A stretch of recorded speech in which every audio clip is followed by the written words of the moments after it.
If you're looking for somebody to tell you don't draft Rachaad White, don't draft Najee Harris, and waste your time, this is not the video for you. I will be making bold takes backed by historical data for real fantasy nerds like you, like me, like ourselves, with completely unbiased information so you guys can make those decisions for yourself. So here are the running backs I am avoiding in all of my fantasy football drafts for 2025, starting with a hot one in Kyren Williams. When you look at the running backs, there is one specific stat. There are three, but one that is the most important that shows fantasy football success and that is predictable. And that is pass volume that gets funneled into the running backs, aka checkdowns. This statistic stays very, very consistent year to year as long as the coaching staff more or less stays together. The offensive coordinator is the same, the scheme is the same, and the players more or less are the same. You don't change quarterbacks. You don't lose your wide receiver one. Example, Sean Payton. Every year he's been a head coach since 2006. He's led both of his running backs in total to be top 5 in total targets at the running back position. Another example, Arthur Smith. Historically, he loves to run the ball. His all-time run-to-pass percentage is one of the highest in the NFL. Coaches like this tell us a lot. So when we look at Kyren Williams and Sean McVay, Kyren Williams and the Rams are dead last in targeting the running backs the 2 years that Kyren has been the RB1, and that likely is not going to change because of the scheme. They just don't pass to the running backs. And the reason all this matters is because to have a shot at finishing as the #1 overall running back or even a top 3 guy, you need to meet all 3 criteria. And you want to know what that 3 is? Number 1 is the receiving volume and the utilization in that, which is very, very washy for Kyren Williams. But the other 2, red zone opportunities and sheer rushing volume. Now, does Kyren have those 2 things? He did in 2024. Let's look at 2025. We have to understand that rushing touchdowns and goal line opportunities are the most high variance stat for running backs in the NFL. Last year, Kyren Williams was the #1 running back with 5.2 goal line points per game. That led him to 14 rushing touchdowns on the year. To make a long story short, a majority of Kyren Williams' fantasy football points came from sheer carries and touchdowns last season. In 2024, he was the overall RB1 in rush share and RB3 in carries, just shy of 20 per game. So that's telling us his usage last year was absolutely amazing. Top 3, top 1 almost. The downside, though, despite being top 3 in all of those statistics and usage on field touches, he was the RB41 in target share at 8%. That is not good, considering, again, how much he was on the field. The Rams bring in 2 rookie running backs after that in back-to-back seasons, clearly trying to fill some kind of role. Blake Corum in 2024, Jarquez Hunter this year in 2025, who I really like and think will play a role alongside him. And Kyren Williams only had 2 runs over 20 yards, again, despite leading all NFL running backs in rushing attempts. It is very likely that Kyren is not the next Saquon Barkley again in 2025 with the backfield competition, with a guy on paper that is more explosive in Jarquez Hunter. All of these things combined, I think a round 3 pick, round 2 pick is very dangerous, especially in my eyes when you look at who's getting drafted next to guys like Garrett Wilson, Trey McBride. I don't think his volume is going to be consistent enough, and he's going to get the same amount of touchdowns that he did last season. But when you look at another guy, very high on this list as well, is James Cook. Last season, he was a top 10 running back because everything went right for him in the touchdown category. Again, if you can see a theme, there is one.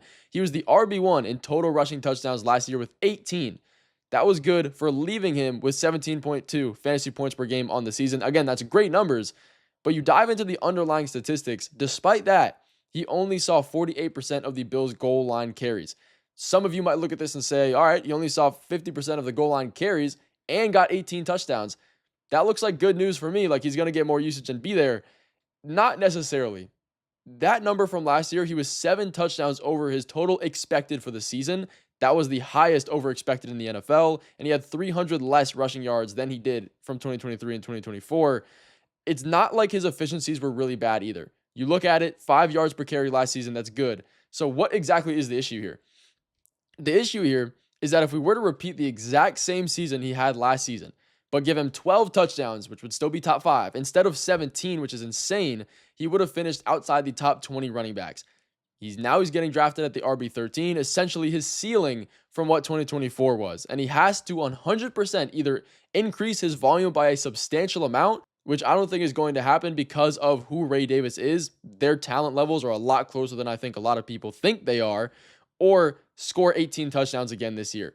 I don't think that's going to happen. When you look at Ray Davis compared to James Cook, they're behind the same offensive line, and Davis had just better rushing efficiency last year. Now, yes, James Cook had a high yards per carry, so did Ray Davis. Davis was 7th in fantasy points per snap last year. He was very efficient. and he was used in the pass game as well. And they also have Ty Johnson on the offense, who is their third down running back, who is used in the receiving game. And they just signed an extension for 2 years for him to stay on the team. Now, Cook is not a workhorse running back by any means. He had a 46% rush share last year. That is not going to go up. If you were to say, okay, this year he'll go to a 70% rush share, his touchdowns will come down, but there's going to be more opportunities. That's just not going to happen. He is not going to go above a 55% rush share this year with Ray Davis coming into his second season. Obviously, they have Ty Johnson as well. They're not going to take James Cook's role, but any usage they take out of it will definitely be a downside, especially considering that James Cook isn't necessarily their goal line running back. It's crazy because of how many touchdowns he scored, but we got to remember, they tried to get Devin Singletary in there a few years ago. They tried to get Ray Davis in there. He scored a good amount of touchdowns in the back end of last year. James Cook's definitely still going to be used, but his touchdowns are the only thing keeping him at an RB13 ceiling, which is where he's getting drafted at. If he's falling backwards to the RB17, 18, I'm perfectly fine taking him there, but his value is just so high. The touchdown upside is so volatile, and people aren't seeing it that way. So I'm avoiding him at that ADP. Let me know if you guys agree and where you would take James Cook. But another guy that is easily making this list of running backs I'm not drafting is Aaron Jones. Last year, he was in a beautiful situation. Finished as the RB19. He was top 15 in carries and targets, everything you want to see. There were two huge red flags, though. You have to understand, the first one is being his ADP. He's going inside the top 25 running backs in 2025 draft ADPs and every single site you're going to see. If I'm drafting you as a top 25 running back, I need you to either have a ton of potential or the path to be a big hit. Top 25 running backs are important. You can get a lot of breakout guys in that range. Now we look at this situation in 2025 with the Vikings. It is no longer beautiful. 4 straight seasons for Aaron Jones of decreasing fantasy points per game. But last season, he came in, had a bounce-back season at age 30 with a new team. That does not happen very often, thanks to his top-tier usage that he saw. But now that usage is in trouble because they just signed Jordan Mason, and they didn't just sign him. They sent away a 5th-round pick to get him on the team, gave him the 17th most guaranteed money out of any running back in the entire NFL as a backup to solve a problem. The overarching problem that he's solving is goal line efficiency. You look at Aaron Jones last year, 13 goal line attempts in 2024. Guess how many yards he totaled, not averaged, on 13 goal line carries last year. Aaron Jones totaled -2 rushing yards. By far the worst in the entire NFL, let alone as a starting running back. And Jordan Mason, on the other hand, was top 10 in that statistic in every single game that he played when Christian McCaffrey was injured. And I'm sure you remember how good, how efficient he was for the 49ers, and their offensive line was a little banged up. It's not like they were playing in a perfect situation.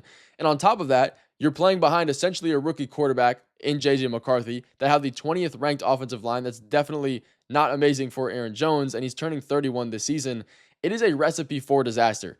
It's eerily similar to the fall-off of Austin Eckler we saw in 2024, who finished as the RB29. The risk just outweighs the reward really, really high. When you have guys like TreVeyon Henderson, you have guys like RJ Harvey, receivers like Stephon Diggs or Juwan Jennings right there to draft instead, I'm avoiding him.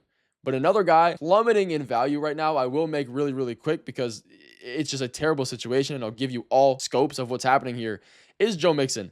A 29-year-old running back coming into a year where he's still dealing with a foot injury from last season behind one of, if not the worst, offensive lines in the entire NFL with no timeline to return. He could miss 1 week. He could miss 6 weeks. Who knows? Now, Mixon still can be the RB1. This isn't just saying he's going to be completely useless. He's a great ball carrier. He has good vision. He's efficient. He's effective. But they wouldn't bring in all of these other running backs in the offseason for no reason if he was fully healthy and going to get the same amount of usage he saw last year. They signed Nick Chubb in the offseason, who despite coming off a pretty big injury, is still good. They draft Woody Marks, who was efficient in college. There are so many red flags for Joe Mixon, and he's still going inside the top 20 running backs. Now, it depends what draft site you're using. Some of them are a lot more in tune with the news, and some of them aren't. He can be going later than that. He could be going at that ADP, so it really depends on what site you use. But he's projected for the 26th most volume out of all running backs in the NFL. There's only 32 starting running backs in the league. Yes, they use a lot of 2 running back systems, but still 26 is not high. But he was the RB6 last season. That is a massive drop-off, and it is 100% warranted. If you can get him, again, outside your starters on a deep bench spot, I think it's okay. I take him way outside of my top 32 running backs, so if you can get him at that value, cool. But another running back I am avoiding, one that a lot of people are pretty 50-50 on, but I'll give you everything you need to know to make the decision for yourself, is Javonte Williams. And it is absurd what kind of running backs he's being drafted over, like Cam Scadaboo, Jordan Mason, receivers like Marvin Mims, Luther Burton.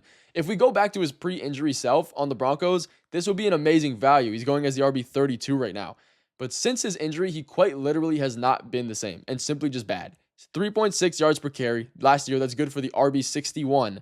14.8% juke rate, RB 65. None of these are per game stats either. So you can't say it's an opportunity problem because this is per carry. This is per touch, not per game.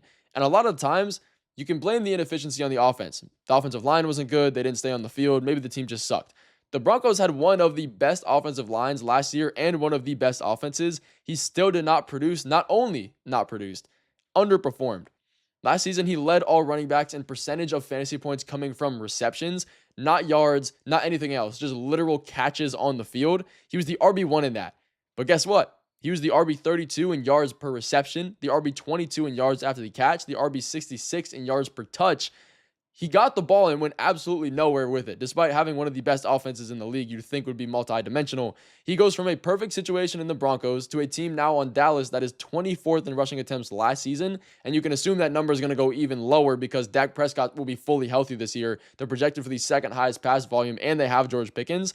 The Broncos gave up on him halfway through the season. After week 9, he didn't have one single game over double-digit carries, and now he's not going to be a workhorse either on the Cowboys because they just signed him to a 1-year, $3 million deal. Money talks. That is pennies in NFL terms. They draft Jaden Blue. They sign Miles Sanders. The ADP is terrible, so I'm avoiding him at all costs. Let me know if you guys are avoiding these running backs and what you think. I appreciate you watching all the way through, and I will see you in the video coming very soon this week. All glory to the man above.